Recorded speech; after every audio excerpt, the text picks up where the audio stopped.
তাহলে কি 2030 বিশ্বকাপে আর্জেন্টিনার জার্সিতে দেখা যাবে মেসির ছেলে থিয়াগো মেসিকে? দেখুন বিস্তারিত। 4 বছর আগের কাতার বিশ্বকাপে শিরোপা উঁচিয়ে ধরেছিলেন লিওনেল মেসি।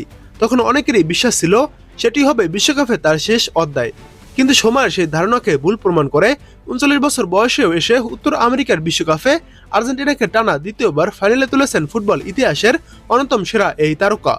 শিরোপা অবশ্যই এবার ধরা দেয়নি, স্পেনের কাছে হেরে রানার্স আপ হয় আর্জেন্টিনা। তবুও পুরো টুর্নামেন্ট জুড়ে নিজের ফুটবলীয় মেধা, নেতৃত্ব আর প্রভাব দিয়ে আবারও আলোচনার কেন্দ্রবিন্দুতে ছিলেন মেসি। সদ্য সমাপ্ত বিশ্বকাপের পরপরই শুরু হয়েছে নতুন এক কল্পনা। 2030 বিশ্বকাপে মেসির বয়স হবে 43 বছর। সেই বয়সে তাকে বিশ্বমঞ্চে দেখা যাবে এমন সম্ভাবনা খুবই ক্ষীণ, কিন্তু ফুটবল প্রেমীদের কল্পনার জগৎ থেমে থাকে না। তাই এখন অনেক আর্জেন্টাইন সমর্থকদের চোখ নতুন স্বপ্নে। লিওনেল মেসি নয়, তার বড় ছেলে থিয়াগো মেসি। বর্তমানে 13 বছর বয়সী থিয়াগোকে নিয়ে সামাজিক যোগাযোগ মাধ্যমে ইতিমধ্যে নানা আলোচনা সমালোচনা চলছে। হিসাবটা খুবই সহজ, 2030 বিশ্বকাপের সময় তার বয়স হবে 18 বছর। যদি আগামী কয়েক বছরে দ্রুত পেশাদার ফুটবলে নিজের জায়গা করে নিতে পারেন থিয়াগো, তাহলে জাতীয় দলের দরজায় কর্নারের মতো অবস্থানে পৌঁছানো অসম্ভব বলে কিছুই নয়।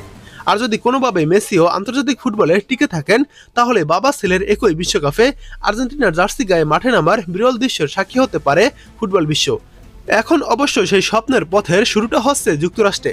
ইন্টার মায়ামির যুব একাডেমিতে নিয়মিত অনুশীলন করছেন থিয়াগো মেসি। ইতিমধ্যে ক্লাবটির অনূর্ধ্ব 14 দলের হয়ে শিরোপা জিতেছেন সে।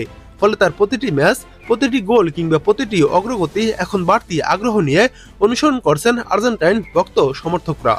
জন্মসূত্রে থিয়াগোর সামনে স্পেনের হয়েও খেলার সুযোগ রয়েছে, তবে নিজের ভবিষ্যৎ নিয়ে এরই মধ্যে পরিষ্কার অবস্থান জানিয়ে দিয়েছেন সে। বিভিন্ন সাক্ষাৎকারে থিয়াগো বলেছেন, সুযোগ এলে তার স্বপ্ন একটাই, আর্জেন্টিনার জার্সি পরে খেলা। বাবার পথ অনুসরণ করেই জাতীয় দলকে প্রতিনিধিত্ব করতে চায় সে। এখন দেখা যাক 2030 বিশ্বকাপে দেখা যায় কিনা মেসির ছেলে থিয়াগো মেসিকে। এখন সেই দিকেই লক্ষ্য সবার। এখন দেখা যাক শেষ পর্যন্ত কি হয়।